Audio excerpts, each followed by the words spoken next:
ಮನೆಯು ತುಳು ಅಧ್ಯಯನ ಕೇಂದ್ರಗಳಾದರೆ ಮಾತ್ರ ತುಳುವಿನ ರಕ್ಷಣೆ ಸಾಧ್ಯ.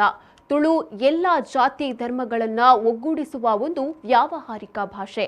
ಅದಕ್ಕೆ ಯಾವುದೇ ಕಳಂಕ ಹಚ್ಚುವುದು ಬೇಡ ಎಂದು ಒಡಿಯೂರು ಶ್ರೀ ಗುರುದೇವದತ್ತ ಸಂಸ್ಥಾನದ ಪರಮ ಪೂಜ್ಯ ಶ್ರೀ ಶ್ರೀ ಗುರುದೇವಾನಂದ ಸ್ವಾಮೀಜಿಯವರು ಅಭಿಪ್ರಾಯಪಟ್ಟರು.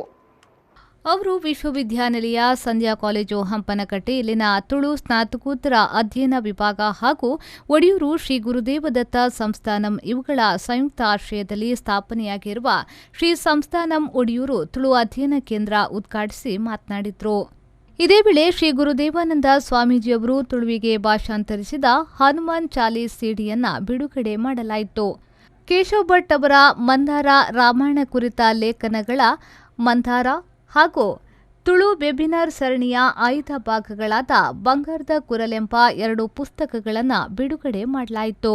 ಈ ವೇಳೆ ಸಂಸದ ನಳಿನ್ ಕುಮಾರ್ ಕಟೀಲ್, ಮಂಗಳೂರು ವಿಶ್ವವಿದ್ಯಾನಿಲಯದ ಕುಲಪತಿ ಪ್ರೊಫೆಸರ್ ಪಿಎಸ್ ಎಡಪಡಿತಾಯ, ತುಳು ಸ್ನಾತಕೋತ್ತರ ಅಧ್ಯಯನ ವಿಭಾಗದ ಸಂಯೋಜಕ ಡಾ ಮಾಧವ ಎಂಕೆ, ಕನ್ನಡ ಸಾಹಿತ್ಯ ಪರಿಷತ್ನ ಮಾಜಿ ಅಧ್ಯಕ್ಷ ಧರ್ಮದರ್ಶಿ ಹರಿಕೃಷ್ಣ ಪುನರೂರು, ಕರ್ನಾಟಕ ತುಳು ಸಾಹಿತ್ಯ ಅಕಾಡೆಮಿಯ ಮಾಜಿ ಅಧ್ಯಕ್ಷ ಎಸಿ ಭಂಡಾರಿ, ಕರ್ನಾಟಕ ಸಾಹಿತ್ಯ ಅಕಾಡೆಮಿಯ ಸದಸ್ಯ ಕದ್ರಿ ನವನೀತ್ ಶೆಟ್ಟಿ, ಮಂಗಳೂರು ವಿಶ್ವವಿದ್ಯಾನಿಲಯದ ಸಿಂಡಿಕೇಟ್ ಸದಸ್ಯರಾದ ಮೋಹನ್ ಪಡಿವಾಳ್ ಮೊದಲಾದವರು ಉಪಸ್ಥಿತರಿದ್ದರು.